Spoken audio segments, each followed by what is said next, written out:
আসসালামু আলাইকুম। BBA BBS first year principles of accounting বইয়ের সম্পূর্ণ বইয়ের বেসিক থেকে 2 নম্বর ক্লাসে সকল শিক্ষার্থীদের স্বাগতম। সম্পূর্ণ বইয়ের বেসিক থেকে 1 নম্বর ক্লাসে বোঝানো হয়েছিল কোন দাখিলা কোন হিসাবে পড়ে, দাখিলার ইংরেজির বাংলা অর্থ ব্যাখ্যা। 2 নম্বর ক্লাসে বোঝানো হবে যে কোনো লেনদেনের জাবেদা দাখিলা সহজে নির্ণয় করার কৌশল অথবা নিয়ম।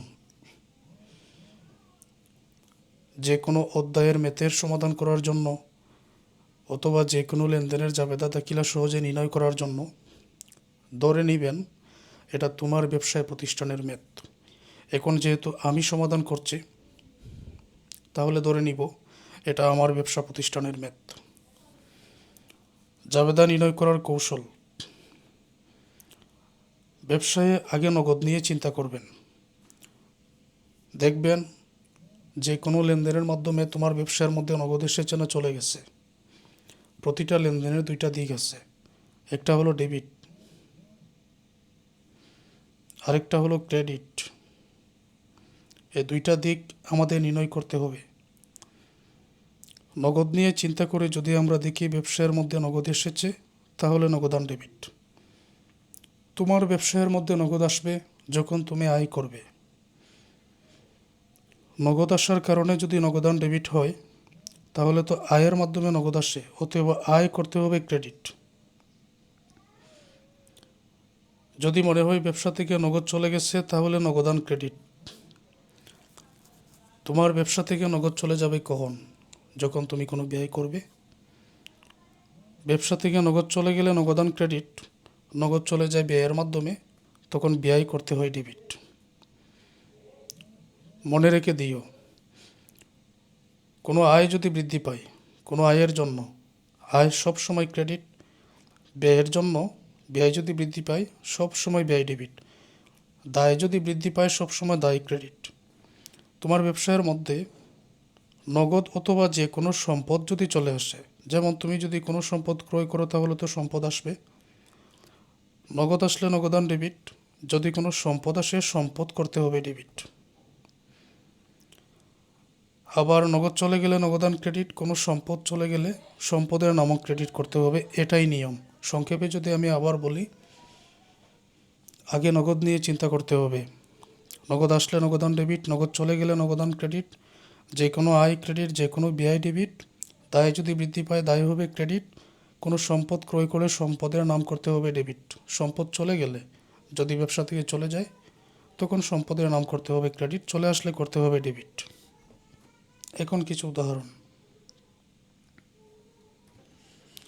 ক্লাসটা তোমরা একেবারে ফুল স্ক্রিন করে দেখো, দেখতে যাতে কোনো অসুবিধা না হয়। লক্ষ্য করো, ক্যাশ সেলস 20,000 টাকা। ক্যাশ মানে নগদ, সেলস মানে বিক্রয়, নগদে বিক্রয় 20,000 টাকা। তাহলে চিন্তা করে দেখো তোমার ব্যবসার মধ্যে নগদ এসেছে নাকি চলে গেছে। নগদে যেহেতু বিক্রয় করেছো, তাহলে নগদ এসেছে। যদি ব্যবসার মধ্যে নগদ আসে, নগদান ডেবিট অর্থাৎ ক্যাশ ডেবিট। নগদ এসেছে আয়ের মাধ্যমে, সেলসের মাধ্যমে, তাহলে আয়টা ক্রেডিট, সেলস ক্রেডিট। একটু আগে আমরা যে তথ্যটা জেনেছি, নগদ আসলে নগদান ডেবিট, নগদ চলে গেলে নগদান ক্রেডিট, সম্পদ ক্রয় করলে সম্পদের নাম ডেবিট, যে কোনো আয় হবে ক্রেডিট, যে কোনো ব্যয় হবে ডেবিট, এটাই নিয়ম। এখানে নগদ এসেছে, বিক্রয়ের মাধ্যমে বিক্রয় করলে তো ব্যবসায় নগদ আসবে, এই জন্য ক্যাশ ডেবিট। আয়ের মাধ্যমে নগদ এসেছে, সেলস ক্রেডিট।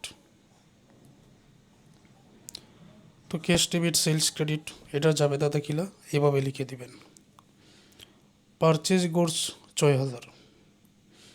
পারচেজ মানে ক্রয়, গুডস মানে পণ্য, পণ্য ক্রয় 6,000 টাকা। তোমার ব্যবসার মধ্যে যদি তুমি 6,000 টাকার পণ্য ক্রয় করো, তাহলে চিন্তা করে দেখো পণ্য ক্রয় করলে নগদ কিন্তু চলে যায়, এই জন্য ক্যাশ করা হয়েছে এখানে ক্রেডিট। নগদ চলে গেছে ব্যয়ের মাধ্যমে, ব্যয়ের নামটা কি? পারচেজ। ক্রয় যে ব্যয়ের মধ্যে পড়ে এটা তো তোমরা আগের ক্লাসেই জানলে, এই জন্য পারচেজ হবে ডেবিট, ক্যাশ হবে ক্রেডিট। বোঝাতে পেরেছি? পারচেজ ডেবিট, ক্যাশ ক্রেডিট, নগদ চলে যাওয়ার কারণে কিন্তু ক্যাশ এখানে ক্রেডিট করা হয়েছে। পেইড স্যালারিজ 10,000 টাকা। পেইড মানে পরিশোধ, স্যালারি মানে বেতন, বেতন পরিশোধ 10,000 টাকা। তুমি যদি কর্মচারী বেতন পরিশোধ করো, আমি তো আগে বলেছি যে এটা ধরে নিয়ে তোমার ব্যবসা, যদি কর্মচারী বেতন পরিশোধ করো, নগদ চলে গেছে ক্যাশ ক্রেডিট, নগদ চলে গেছে ব্যয়ের মাধ্যমে, ব্যয়ের নাম স্যালারি, স্যালারি এক্সপেন্স ডেবিট। এটা বোঝাতে পেরেছি? Salary expense debit, cash credit. Purchase furniture 7,500 টাকা। পারচেজ মানে ক্রয়, ফার্নিচার আসবাবপত্র, আসবাবপত্র ক্রয় 7,500 টাকা। আসবাবপত্র ক্রয় করার কারণে নগদ কিন্তু চলে গেছে, এই জন্য ক্যাশ করা হয়েছে ক্রেডিট। আবার এখানে সম্পদ ক্রয় করা হয়েছে, ফার্নিচার কিন্তু তোমার ব্যবসায় চলে আসছে। কোনো সম্পদ ক্রয় করলে সম্পদের নাম ডেবিট করতে হয়। সম্পদের নাম ডেবিট করতে হয়, আমি একটু আগে কেন লিখলাম? কোনো সম্পদ ক্রয় করলে সম্পদের নাম ডেবিট করতে হয় কেন লিখলাম? কারণ অনেকে এখানে পারচেজ ডেবিট করতে পারেন, পারচেজ তো ব্যয়ের মধ্যে পড়ে, কিন্তু সম্পদ যে ক্রয় করা হয়েছে, সম্পদ বৃদ্ধি পেয়েছে, এই জন্য ফার্নিচার ডেবিট, নগদ চলে গেছে ক্যাশ ক্রেডিট। আশা করছি এতটুকু তোমরা সহজে বুঝতে পেরেছ। সোল্ড মার্চেন্ডাইজ অন অ্যাকাউন্ট 2,500 টাকা। সোল্ড মানে বিক্রয়, মার্চেন্ডাইজ পণ্য, অন অ্যাকাউন্ট মানে বাকিতে, এটা মনে রাখতে হবে। বাকিতে পণ্য বিক্রয় 2,500 টাকা। যদি নগদে বিক্রয় করো তাহলে ব্যবসায়ের মধ্যে নগদ আসবে, যদি বাকিতে বিক্রয় করো তাহলে নগদ আসবে না। কিন্তু একজন ব্যক্তি তোমাকে ভবিষ্যতে নগদ টাকা দিবে, নগদ তুমি এখন পাবে না কিন্তু ভবিষ্যতে পাবে। এখন নগদের জায়গা কে দখল করে নিল? বাকিতে বিক্রয়ের ফলে দেনাদারের সৃষ্টি হয়েছে, অ্যাকাউন্ট রিসিভেবল ডেবিট। আর ওই দেনাদারের কাছ থেকেই কিন্তু নগদ টাকাটা ভবিষ্যতে পাওয়া যাবে। তো নগদের জায়গায় আমরা দেনাদার বসালাম। আমরা জানি বিক্রয় থাকলে সবসময় আয়টা কিন্তু ক্রেডিট। এখানে সোল্ড মানে বিক্রয়, তো বিক্রয় এখানে আয় হওয়ার কারণে যে কোনো সময় ক্রেডিট হয়ে যাবে। Account receivable debit, sales credit. বোঝাতে পেরেছি এটা? দেখতে হবে নগদের জায়গায় কোনটা দখল করে নিছে, তবে সবসময় নগদ নিয়ে চিন্তা করো।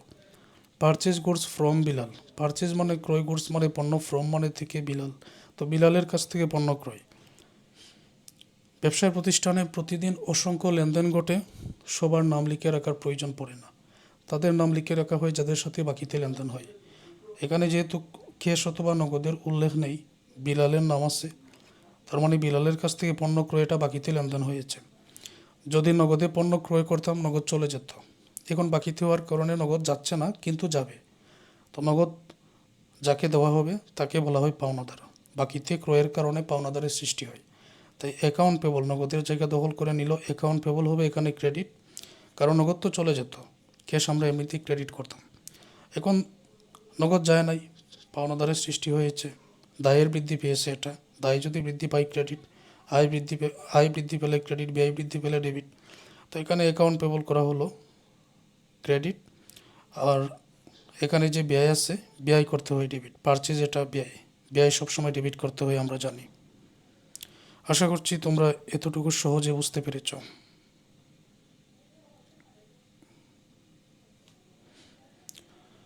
ওকে, আরও কিছু লেনদেন দেখো। Rahman started business with cash 2,50,000। Rahman started মানে শুরু, বিজনেস ব্যবসা, উইথ ক্যাশ নগদ 2,50,000 টাকা নিয়ে, নগদ 2,50,000 টাকা নিয়ে জনাব রহমান ব্যবসা শুরু করেছেন। চিন্তা করে দেখো, 2,50,000 টাকা নিয়ে যেহেতু ব্যবসা শুরু করেছেন, তাহলে ব্যবসার মধ্যে নগদ এসেছে, অতএব ক্যাশ ডেবিট। এখন নগদ এসেছে কিসের মাধ্যমে? যদি নগদ টাকা বা যা কিছু নিয়ে ব্যবসা শুরু হয় না কেন, সেটার জন্য মূলধন করতে হয় ক্রেডিট। এখানে ক্যাশ ডেবিট, ক্যাপিটাল ক্রেডিট। নগদ এসেছে কিন্তু মূলধন হয়ে। আরেকটা তথ্য তুমি এইভাবে মনে রাখতে পারো, ব্যবসায়ের মধ্যে নগদ আসলে নগদান ডেবিট, নগদ চলে গেলে নগদান ক্রেডিট। যার মাধ্যমে অথবা যাহার মাধ্যমে নগদ আসবে অথবা যাবে, সেটা নগদের বিপরীত করতে হবে। এখন নগদ এসেছে, কি হয়ে এসেছে? মূলধন হয়ে, তাহলে ক্যাপিটাল ক্রেডিট। আর নগদ আসার কারণেই কিন্তু নগদান এখানে ডেবিট করা হয়েছে। Paid into the bank 30,000। Paid পরিশোধ, ব্যাংকে পরিশোধ 30,000। যদি আমার ব্যবসা থেকে ব্যাংকে 30,000 টাকা পরিশোধ করি, তাহলে নগদ চলে গেছে ক্যাশ ক্রেডিট, নগদ চলে গেছে ব্যাংক পেয়েছে ব্যাংক ডেবিট, নগদ চলে গেছে ক্যাশ ক্রেডিট, ব্যাংক পেয়েছে ব্যাংক ডেবিট। ওইভাবে আমরা চিন্তা করব। Sold goods to Rahim 5,000। Sold মানে বিক্রয়, গুডস মানে পণ্য। রহিমের কাছে পণ্য বিক্রয় 5,000 টাকা। এখন এখানেও তো নাম আছে, নগদের উল্লেখ নেই। যদি কোনো লেনদেনের মধ্যে নাম থাকে কিংবা নগদের উল্লেখ না থাকে তখন ধরে নিতে হবে এটা বাকিতে। তো রহিমের কাছে পণ্য বিক্রয় মানে বাকিতে পণ্য বিক্রয়। কোনো ব্যক্তির কাছে যদি বাকিতে বিক্রয় করা হয় তাহলে দেনাদারের সৃষ্টি হয়। এই ক্ষেত্রে অ্যাকাউন্ট রিসিভেবল ডেবিট। নগদে যদি বিক্রয় করা হতো নগদ পেতাম, যেহেতু বাকিতে বিক্রয় তাহলে নগদ পাই নাই, দেনাদারের সৃষ্টি হয়েছে, অ্যাকাউন্ট রিসিভেবল ডেবিট। আর যেহেতু বিক্রয় এটা সেলস হবে credit. Return goods to Kamal 4,000 টাকা। রিটার্ন মানে এখানে ফেরত, গুডস মানে পণ্য, পণ্য ফেরত কামালকে। টু কামাল মানে কামালকে। এখানে টু না হয়ে যদি ফ্রম হতো, ফ্রম মানে থেকে, তখন বোঝাতো কামালের কাছ থেকে পণ্য ফেরত। আর টু যেহেতু আছে কামালকে পণ্য ফেরত, এটার মানে দাঁড়াচ্ছে যে কামালের কাছ থেকে আমি পণ্য ক্রয় করেছিলাম, এখন কামালকে পণ্য ফেরত দিয়েছি। এখানে টু না হয়ে যদি ফ্রম হতো তখন এরকম বোঝাতো কামালের কাছ থেকে পণ্য ফেরত, মানে কামালের কাছে বিক্রি করেছিলাম, এখন কামালের কাছ থেকে পণ্য ফেরত পেয়েছি। টু মানে কামালকে পণ্য ফেরত মানে ক্রয় ফেরত। আমরা জানি ক্রয় ফেরত এটা আয়ের মধ্যে পড়ে। এটা যেহেতু ক্রয় ফেরত, তো ক্রয় ফেরত আয়ের মধ্যে পড়ে, এই জন্য আয় হয় ক্রেডিট, পারচেজ রিটার্ন করা হলো ক্রেডিট। আয় হওয়ার কারণে ক্রয়ের সাথে পাওনাদারের সম্পর্ক, বিক্রয়ের সাথে দেনাদারের সম্পর্ক। এই যে পণ্যটা ক্রয় করে আমি ফেরত দিয়েছি, কে পেয়েছে? পাওনাদার পেয়েছে, তাই অ্যাকাউন্ট পেবল ডেবিট। এইভাবে ব্যাখ্যাটা তোমাদের মনে রাখার কথা। পারচেজ রিটার্ন করা হয়েছে ক্রেডিট, অ্যাকাউন্টস পেবল করা হয়েছে এখানে ডেবিট। কারণ পণ্য যে ফেরত পাঠিয়েছে কে পেয়েছে? পাওনাদার পেয়েছে, এই জন্য। পেইড স্যালারি 10,000 টাকা। তো এটা আগে ছিল পেইড স্যালারি। পেইড মানে পরিশোধ, স্যালারি বেতন, বেতন পরিশোধ। নগদ চলে গেছে ক্যাশ ক্রেডিট, আর বেতন স্যালারি এক্সপেন্স হবে এখানে ডেবিট।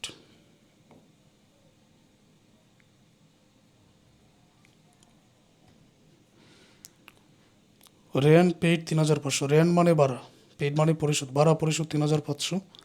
ভাড়া পরিশোধ করতে গিয়ে নগদ চলে গেছে ক্যাশ ক্রেডিট, আর নগদ গেছে ব্যয়ের মাধ্যমে।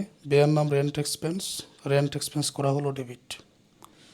উইথড্র টাকা 2,000 cash to pay personal living expense. Withdraw মানে উত্তোলন, 2,000 টাকা উত্তোলন, ক্যাশ মানে নগদ, to pay personal living expense ব্যক্তিগত প্রয়োজনে।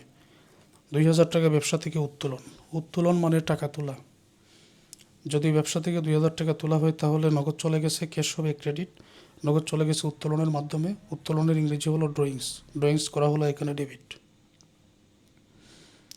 Paid Bilal in full settlement of his account 5,800। বিলালকে পরিশোধ ফুল সেটেলমেন্ট মানে পূর্ণ নিষ্পত্তিতে, অফ হিজ অ্যাকাউন্ট 5,800 মানে বিলালের টাকার পূর্ণ নিষ্পত্তিতে 5,800 টাকা পরিশোধ। এটা নিয়ে উপরে একটা লেনদেন ছিল, পারচেজ গুডস ফ্রম বিলাল 6,000 টাকা। বিলালের কাছ থেকে বাকিতে ক্রয় 6,000 টাকা, তখন পাওনাদারের সৃষ্টি হয়েছিল, সুতরাং বিলাল পাবে 6,000 টাকা। এই 6,000-এর পূর্ণ নিষ্পত্তিতে বর্তমানে বিলালকে পরিশোধ করা হয়েছে 5,800 টাকা। এখন বিলালকে যেহেতু 5,800 টাকা পরিশোধ করা হয়েছে, তাহলে নগদ চলে গেছে 5,800 টাকা, কিন্তু পরিশোধ করার কথা 6,000 টাকা। পূর্ণ নিষ্পত্তিতে মানে কি? নবম, দশম, একাদশ, দ্বাদশ শ্রেণীতে তোমরা পড়েছ রহিমের 10,000 টাকা পাওনার পূর্ণ নিষ্পত্তিতে 9,500 টাকা প্রদান। এক্ষেত্রে 10,000-এর পরিবর্তে 9,500 দেওয়া, 500 টাকা ডিসকাউন্ট। ঠিক একই রকমভাবে বিলাল পাবে 6,000 টাকা, দেওয়া হয়েছে 5,800 টাকা, 200 টাকা এখানে ডিসকাউন্ট, এটাই। এখন নগদ পরিশোধ 5,800, তাহলে ক্যাশ ক্রেডিট, টাকা হবে 5,800। কোনো লেনদেনের মধ্যে যদি নগদান ডেবিট হয় ডিসকাউন্টও ডেবিট, নগদ চলে যাওয়ার কারণে যদি নগদান ক্রেডিট হয় ডিসকাউন্টও ক্রেডিট। এখানে ক্যাশ ক্রেডিট তার মানে ডিসকাউন্টও ক্রেডিট। কেন একটু পরে বুঝিয়ে বলছি। ডিসকাউন্ট হবে 200 আর ক্যাশে 5,800 সবসময়। এখন যেহেতু নগদ পরিশোধ করেছো, পাওনাদার পেয়েছে, অ্যাকাউন্টস পেবল হবে এখানে ডেবিট। সবসময় নগদ আর ডিসকাউন্টের টাকা যোগ করে এই 5,800 আর 200 যোগ করে পাওনাদারের ঘরে বসাতে হবে, এটাই নিয়ম। বোঝাতে পেরেছি? ক্যাশের টাকা ডিসকাউন্টের টাকা দুইটা যোগ করে পাওনাদারের ঘরে সব সময় বসাতে হবে। এখন নগদ চলে গেছে, ক্যাশ ক্রেডিট, পাওনাদার পেয়েছে, পাওনাদার ডেবিট। তো পাওনাদার পেয়েছে, দায় কমে আসলো, দায় কমে আসলে তখন এটা ডেবিট করা হয়। তো তোমরা এই তথ্যটা মনে রেখো, নগদ চলে গেলে নগদান ক্রেডিট, নগদ চলে আসলে নগদান ডেবিট। যার মাধ্যমে নগদ আসবে যাবে সেটা নগদের বিপরীত। এখন নগদ চলে গেছে ক্যাশ ক্রেডিট, তাহলে নগদ চলে গেছে পাওনাদার পেয়েছে, অ্যাকাউন্ট পেবল ডেবিট। ওইভাবে তোমরা এটা মনে রাখতে পারো। এখন প্রশ্ন হলো, এখানে ডিসকাউন্ট ক্রেডিট কোনো বিলালকে দেওয়ার কথা 6,000, দেওয়া হয়েছে 5,800, 200 টাকা দেওয়া হয় না, এটা ডিসকাউন্ট। তাহলে তো 200 টাকা কম দিয়েছি আমি, এই 200 টাকা আমার বেঁচে গেল না, আয় হয়ে গেল, আয় মানে ক্রেডিট, এই জন্য ডিসকাউন্টটা এখানে ক্রেডিট করা হয়েছে।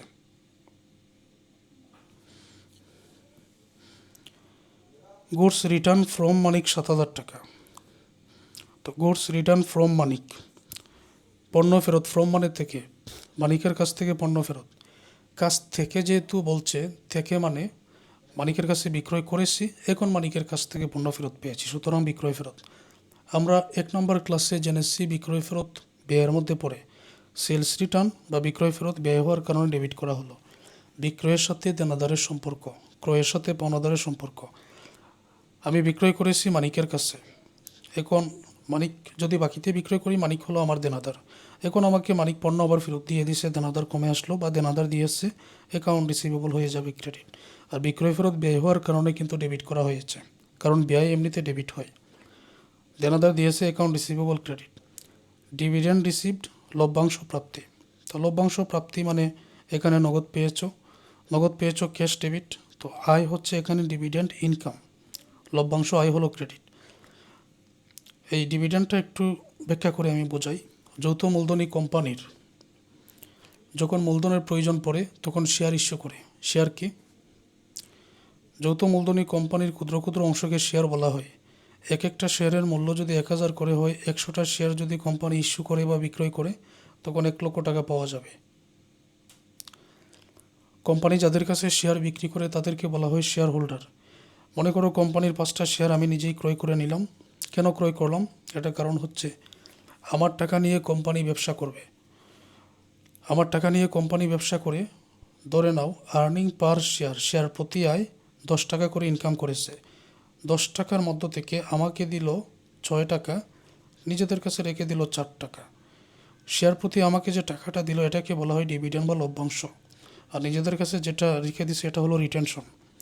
এই যে ডিভিডেন্ড রিসিভ, লভ্যাংশ প্রাপ্তি, তার মানে নগদ পেয়েছি ক্যাশ ডেবিট, আয় হচ্ছে এখানে ডিভিডেন্ড ইনকাম, লভ্যাংশ আয় করতে হবে ক্রেডিট। যদি বুঝতে অসুবিধা হয় তাহলে এই ক্লাসটা তোমরা আবার দেখে নিও।